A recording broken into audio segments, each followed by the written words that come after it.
টাকা পেয়ে তাদের স্বামী বা পিতা তাদের স্ত্রী বা সন্তানদের খোঁজই করে না, যার ফলে এক প্রকার তারা বিনা বাধায় কাজগুলো করে যাচ্ছিল। কিন্তু ওই গ্যাং এবার ভুল করে দেশের সবচেয়ে বড় সাবেক গ্যাংস্টারের বউকে কিডন্যাপ করে ফেলে। ফলে এরপরেই শুরু হয় এক কড়া লেভেলের খেলা। সেই খেলায় শেষ পর্যন্ত কোথায় গিয়ে থামে তা জানাতে হাজির হলাম আনস্টপেবল মুভির এক্সপ্লেনেশন নিয়ে। তো চলো শুরু করে আজকের অস্থির সাউথ কোরিয়ান মুভিটার এক্সপ্লেনেশন। মুভি শুরুতে আমরা দেখতে পাই দং তার বন্ধুকে নিয়ে সকালবেলা মাছ বাজারে মাছ ডেলিভারি করছে। তখনই সেখানে দেখা যায় ইউনিয়ন লিডারের একজনের কাছ থেকে বকেয়া টাকা আদায়ের জন্য তাকে মারপিট করছে। ডং ঘটনা দেখেও খুব শান্ত ছেলের মতন বিষয়টা এড়িয়ে যায়, কেননা ইউনিয়ন লিডার অনেক ক্ষমতাবান একজন। সেই সময় দেখা যায় ইউনিয়ন লিডার ডং এর পাশ দিয়ে যাওয়ার সময় তার পিঠে থাবা দিয়ে বলেছে, গুড, তুমি খুব ভালো কাজ করছো, এভাবে তোমার কাজ চালিয়ে যাও। লোকটির প্রতি ঘৃণা থাকা সত্ত্বেও তাকে সম্মান জানিয়ে সে বিদায় দেয়। সেই সময় আমরা দেখতে পাই অন্য একটা ফোন পেয়ে ডং খুব দ্রুত সেখান থেকে চলে যায় এবং সেখানে গিয়ে সে একটা নতুন বিজনেসের পরিকল্পনা করে। সে কোরিয়াতে এবার কিং ক্র্যাব আমদানি করবে। তখনই আমরা বুঝতে পারি যে ডং ইতিমধ্যে অনেকগুলো ব্যবসার জন্য ইনভেস্ট করে ও প্রতিবারই প্রতারিত হয়। কিন্তু ডং তো আর থেমে থাকার পাত্র নয়, তাই সে বারবার চেষ্টা করে নতুন উদ্যমে শুরু করার জন্য।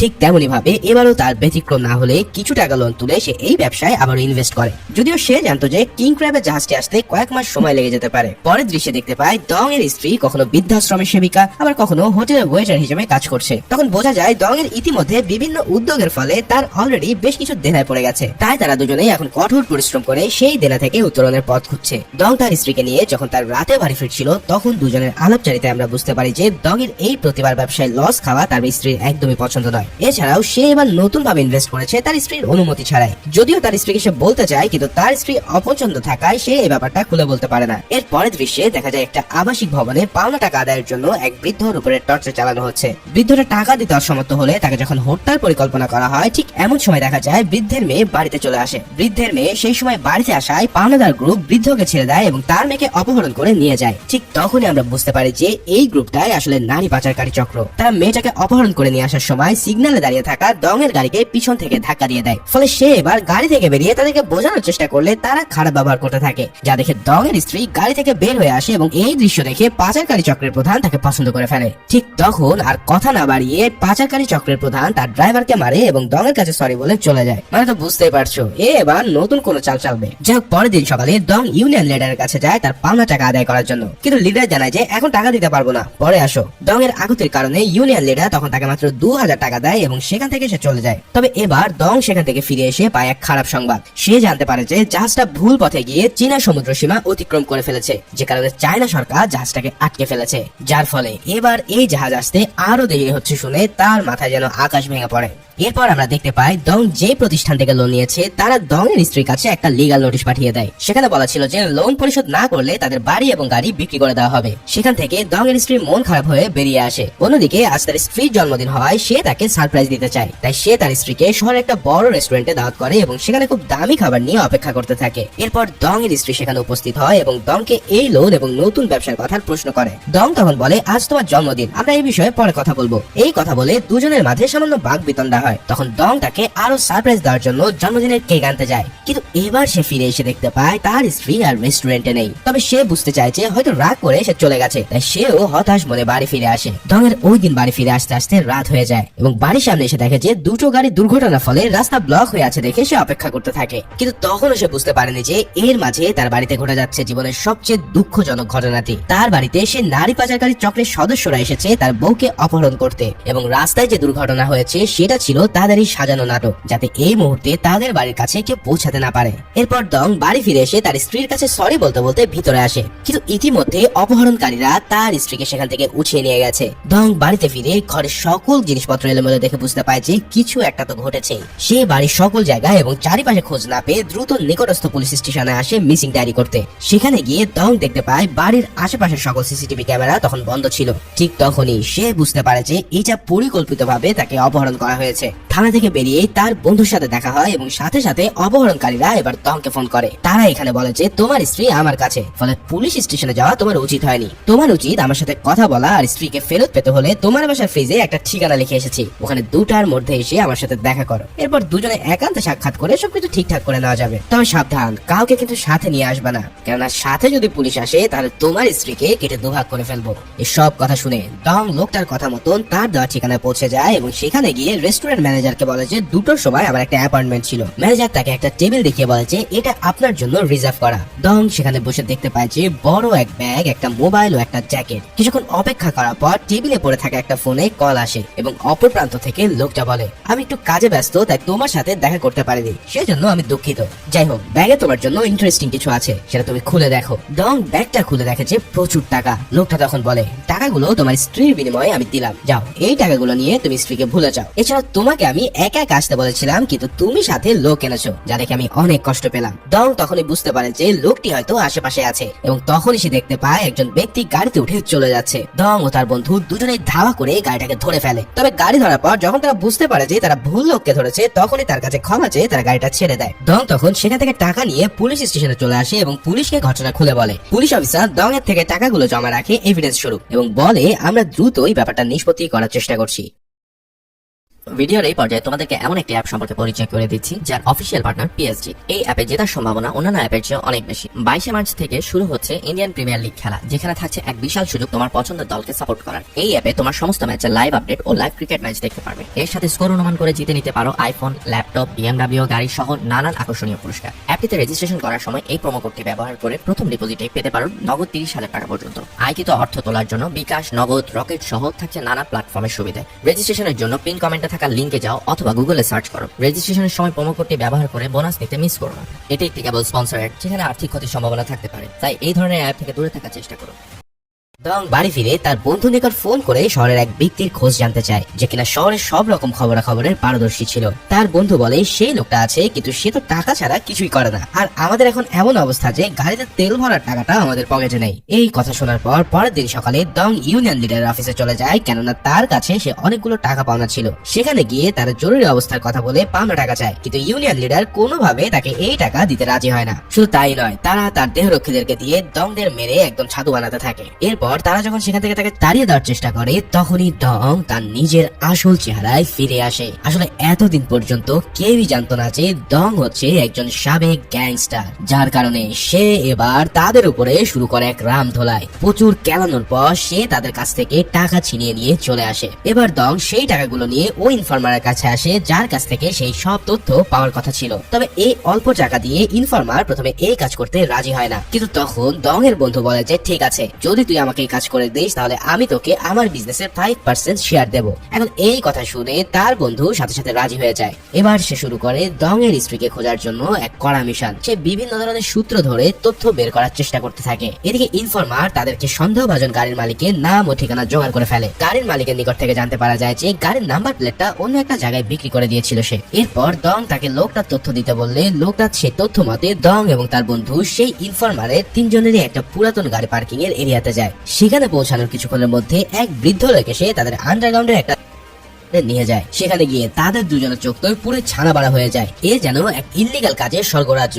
এখানে ড্রাগ ডিলিং থেকে শুরু করে গাড়ির নাম্বার প্লেট বেচাকেনা সহ বিভিন্ন কাজ হয়ে থাকে। সেখানে তাদের ম্যানেজারকে গাড়ির নাম্বারের ব্যাপারে জিজ্ঞেস করলে সে প্রথমে খেপে যায়, আর তার নিরাপত্তা রক্ষী দিয়ে তাদেরকে মারপিট করে বাইরে পাঠিয়ে দেওয়ার চেষ্টা করে। তবে ঠিক তখনই ইনফরমার সেখানে ডং এবং তার বন্ধুকে সেভ করার জন্য এগিয়ে আসে। তবে সে এগিয়ে আসলেও সেই গার্ডদের হাতে সে প্রচুর মার খেয়ে ধরাশয় হয়ে পড়ে। এই ঘটনার পর ম্যানেজার ভয়ে ভয়ে তার সকল তথ্য বলে দেয়। ম্যানেজার বলে, আমরা তাদের কোনো ঠিকানা জানি না বা তাদের কোনো নামও জানি না। তারা 2-3 মাস পর পর আমাদেরকে ফোন দেয় এবং তাদের দেওয়া ডেলিভারি অ্যাড্রেসে আমরা ডেলিভারি করি। সেই অনুসারে তাদের সর্বশেষ যে ঠিকানা ডেলিভারি করেছি সেই ঠিকানাটা আমরা হয়তো আপনাকে দিতে পারি। এই কথা শোনার পর ডং তাদের কাছে সেটা চাইলে ওই ডেলিভারির ঠিকানা তাদের দিয়ে দেওয়া হয়। এবার ডং আর তারা মিলে চলে যায় সেই ঠিকানায় এবং ওই ঠিকানায় ধরে একটা হোটেলে গিয়ে জানা যায় যে হোটেলটি ইতিমধ্যে মালিকানা বদল হয়ে গেছে এবং পুরানো মালিক এখন আর এখানে থাকে না। এই সব শুনে ডং এর মনটা বেশ খারাপই হয়ে যায়, কেননা ইতিমধ্যে তারা অনেক লিড পেলেও আসল লিডের কোনো এখনো দেখা নেই। এরপর সেখান থেকে বেরিয়ে ডং দেখতে পায় একটা কালো গাড়ি থেকে কয়েকজন মেয়েকে নামানো হচ্ছে।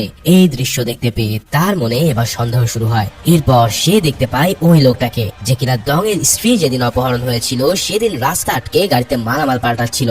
এই সব কাণ্ড দেখে ডং বুঝতে পারে যে এরাই হয়তো কিডন্যাপারদের লোক। তাই ডং তখন তার গাড়ির কাছে যায় এবং লোকটাকে গাড়ি থেকে বেরোতে বলে। ডং এখানে বলতে থাকে যে, চলো, তোমার সাথে আমার কিছু কথা আছে। তবে লোকটি সাথে সাথে ডংকে দেখে চিনে ফেলে। সে নিরুপায় হয়ে ওই ওই অবস্থাতেই গাড়ি স্টার্ট দিয়ে পালিয়ে যাওয়ার বহু চেষ্টা করতে থাকে, কিন্তু তাতে আর কোনোই লাভ হয় না। ঠিক তখনই পুলিশ স্টেশন থেকে ফোন করে ডংকে দ্রুত দেখা করার কথা বলা হয়।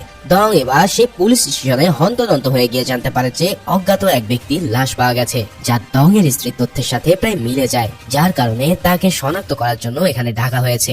এই কথা শোনার পর ডং এর মনটা একদম নড়ে ওঠে। সে ভয়ে ভয়ে ওই লাশের ছবি দেখতে থাকে, কিন্তু ছবিটা দেখার পর তার বুকে যেন পানি ফিরে আসে। আসলে এই ছবিটা তার স্ত্রীর নয়, ফলে এখনো আশা আছে যে ডং এর স্ত্রী হয়তো বেঁচে আছে। এরপর সে যখন থানা থেকে ফিরে আসে, ঠিক সেই সময় সে অনেকগুলো নিখোঁজ সংবাদের ছবি দেখতে পায়। এরপর ডং এমন একজনের সাথে দেখা করতে যায় যার স্ত্রীও 2 বছর আগে অপহৃত হয়েছিল এবং সম্প্রতি সে মারা গেছে। সেখানে গিয়ে ডং জানতে পারে তার স্ত্রীর বেলাতেও অপহরণকারীরা প্রচুর টাকা তাকে দিয়েছিল। লোকটি প্রথমে টাকা নিলেও পরবর্তী তাদেরকে ধরার জন্য সে অনেক চেষ্টা করে এবং তাদের সম্পর্কে সে অনেক তথ্য জোগাড় করেছিল। এই বলে লোকটি তথ্যগুলো ডং এর কাছে দেয় এবং বলে, এখন থেকে আমার আর এটা প্রয়োজন হবে না, আশা করি তোমার এবার থেকে দরকার। এরপর ডং যখন সেইখান থেকে ফিরে আসছিল, ঠিক তখনই ওই লোকটা ছাদ থেকে পড়ে মারা যায়। এরপর ডং সেই ফাইলটা ঘাটতে শুরু করলে একটা ফাইন্যান্সিয়াল কোম্পানির বিজনেস কার্ড পায়। সেটা পড়ার পরেই তার মনে হয় যে এই ফিনান্সিয়াল কোম্পানির বিজনেস কার্ড পূর্বে কেউ একজন তাকেও দিয়েছিল।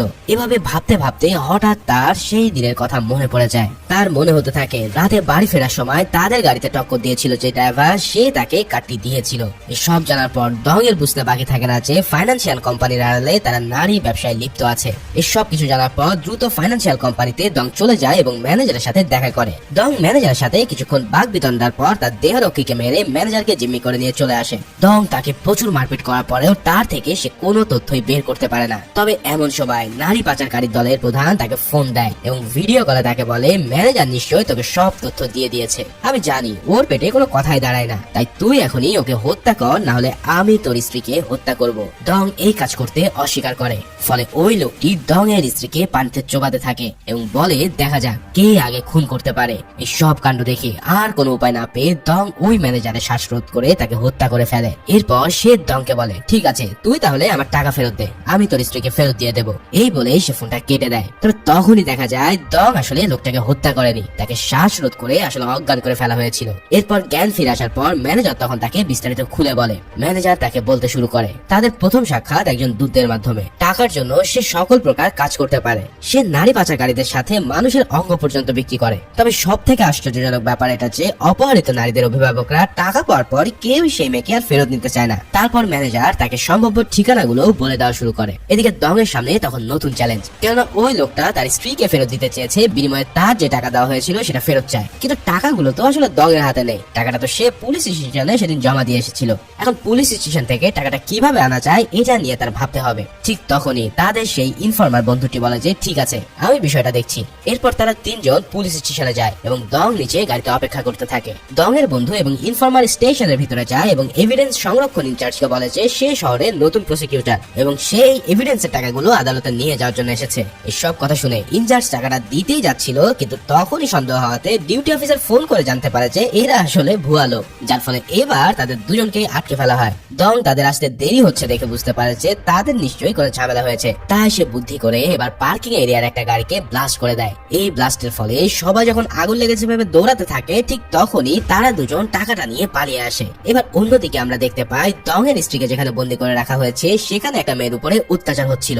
এই সব কাণ্ড দেখে ডং এর স্ত্রী একজনের পিছন থেকে লাথি মেরে মেয়েটাকে নিয়ে সেখান থেকে চলে আসার চেষ্টা করে, কিন্তু যেহেতু এটা একটা বদ্ধ ঘর তাই সেখানে তারা আটকা পড়ে যায় এবং ওই লোকটি রাগের বশভূত হয়ে সেই মেয়েটাকে আঘাত করে মেয়েটাকে অজ্ঞান করে ফেলে। তারপর তাদের প্রধান ঘটনাস্থলে এসে মেয়েটিকে অজ্ঞান অবস্থায় দেখে তার কর্মীর উপরে প্রচন্ড রেগে যায় এবং এর ফলে সে তাকে বেধড়ক মারপিট করে পুরো ভাঁজ করে ফেলে। তবে ঠিক তখনই ডং তার কাছে ফোন করে জানায় যে তোমার টাকা রেডি আছে, বলো কোথায় আসতে হবে আমাকে। এই কথা শোনার পর প্রধান বেশ অবাক হয়ে যায়। তা সে প্রশ্ন করে উঠেছে, আচ্ছা তুমি কিভাবে টাকাটা উদ্ধার করলে? যাই হোক সেটা তুমি যেভাবেই করো আমার কিছু যায় আসে না, আমি তোমাকে ঠিকানা দিচ্ছি, সেই ঠিকানায় তুমি চলে আসো। এই বলে সে তার দেহরক্ষীকে বলে যে এখানে সে আসলে কাছ থেকে টাকা নেওয়ার পরে যেন দুজনকে মেরে ফেলা হয়। ঠিক তখনই আমরা দেখতে পাই ডং এর স্ত্রী এবং অন্য এক নারী মিলে জানলার স্ক্রু খুলে জানলা ভেঙে বেরিয়ে আসার চেষ্টা করছে।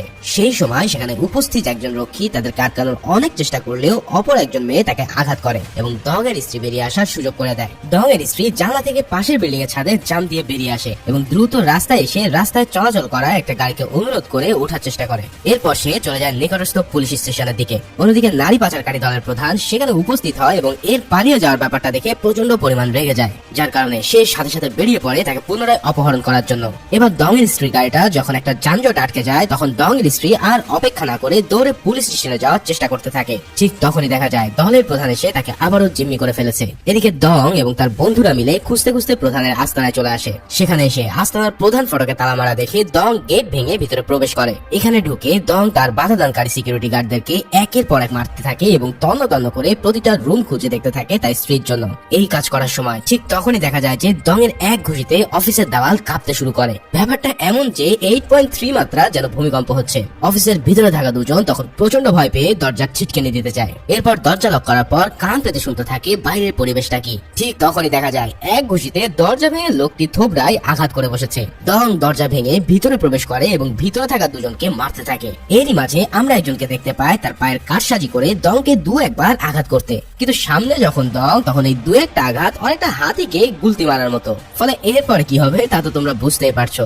এরপর ডং এর বন্ধুরা বিল্ডিং এর বাইরে দাঁড়িয়ে পাচারকারী দলের একটা বড় চালানকে ধরে ফেলে এবং সেখান থেকে অনেকগুলো মেয়েকে উদ্ধার করে নেয়। অন্যদিকে দেখা যায় ডং তখনও বিল্ডিং এর প্রত্যেকটা রুমে তল্লাশি চালাচ্ছে এবং সেখানে থাকা সিকিউরিটি গার্ডদের সাথে তার মারামারি চলছে। এরই মাঝে দলের প্রধানের বিশাল দেহরক্ষী সেখানে চলে আসে। তবে ডং তার সাথে শুরু করে এক তুখোড় লড়াই। বুঝতেই তো পারছো প্রিয়জন হারানোর শো কতটা নির্মম হতে পারে, তাই ডং এর কি এসব দেখার টাইম আছে? তাই তখন ডং তাকে এমন মার দিতে থাকে যে মার খেতে খেতে ওই লোকটা পুরো বেহুশ হয়ে যায়। অন্যদিকে আমরা দেখতে পাই ডং এর বন্ধুরা সেই চালানটা ধরার পর পুলিশকে খবর দেয় এবং পুলিশ এসে তাদের সবাইকে উদ্ধার করে নেয়। ঠিক তখনই দেখা যায় ডং একটি গাড়ি নিয়ে সেখানে দ্রুত চলে আসে। এবার আমরা দেখতে পাই যে ডং সেখান থেকে আসার পথে তার সামনে প্রধানের গাড়ি চলে আসে। প্রধান তাকে দেখার পর তার গাড়ি নিয়ে দ্রুত পিছু হটতে শুরু করে। তারপর একটা লম্বা সময় ধরে তারা সড়কে গাড়ি নিয়ে ফাইট করতে থাকে। একে অন্যের গাড়ির সাথে শুরু করে এক কড়া লেভেলের রেস। এরই মাঝে প্রধান ডংকে দুর্বল করার জন্য জানলা দিয়ে তার স্ত্রীকে দেখায়, আর ঠিক তখনই বোঝা যায় যে প্রধানের গাড়িতে ডং এর স্ত্রী আছে। তারপরেও তাদের এই গাড়ি নিয়ে ফাইট চলতেই থাকে। এবার কিছু দূর যাওয়ার পর দুজনের সংঘর্ষে ডং এর গাড়িটা উল্টে রাস্তায় পড়ে যায় এবং প্রধানের গাড়িটা সেখানে থেমে যায়। এখানে প্রধান ভেবেছিল ডং হয়তো মারা গেছে অথবা দুর্বল হয়ে পড়েছে, তাই প্রধান তার গাড়ি থেকে একটা কুড়াল নিয়ে তাকে মারতে চলে যায়। তবে সেখানে গিয়ে দেখা যায় উল্টো কাহিনী। প্রধান প্রথমে একটু ঝাপাঝাপি করলেও পরবর্তীতে ডং তাকে ধরে বেদম কেলাতে থাকে। তারপর ডং তার স্ত্রীর কাছে যায় এবং ঠিক তখনই সেখানে পুলিশ আসে। পুলিশ এসে এই পুরো গ্যাংকে অ্যারেস্ট করে নেয়। এরপর আমরা দেখতে পাই খবরে ডং এর সেই জাহাজটার কথা বলা হচ্ছে। এই জাহাজটা ইতিমধ্যে চীন এবং কোরিয়া সরকারের মধ্যস্থতার ফলে জাহাজটা কেনিয়ায় ঢুকে পড়েছে। তার মানে এই মিশনের পাশাপাশি এবার ডং যে ব্যবসা করতে চাইছিল সেটাও যেন সাকসেস হতে চলেছে। ফাইনাল দৃশ্যে আমরা দেখতে পাই সেই জাহাজটা ঢোকার ফলে কোরিয়াতে ডং এর বিশাল একটা বড় রেস্টুরেন্টের বিজনেস হয়ে গেছে, যেখানে দুই বন্ধু পার্টনার হিসেবে আছে এবং তার স্ত্রীকে নিয়ে সে তার রেস্টুরেন্টের বার্থডে পার্টি সেলিব্রেট করছে। ঠিক এমনই এক সুন্দর মুহূর্ত দিয়ে এই অসাধারণ অ্যাকশন ধর্মী মুভিটা এখানেই শেষ হয়। ভিডিওটা ভালো লেগে থাকলে অবশ্যই একটা লাইক, কমেন্টস ও সাবস্ক্রাইব করতে ভুলো না।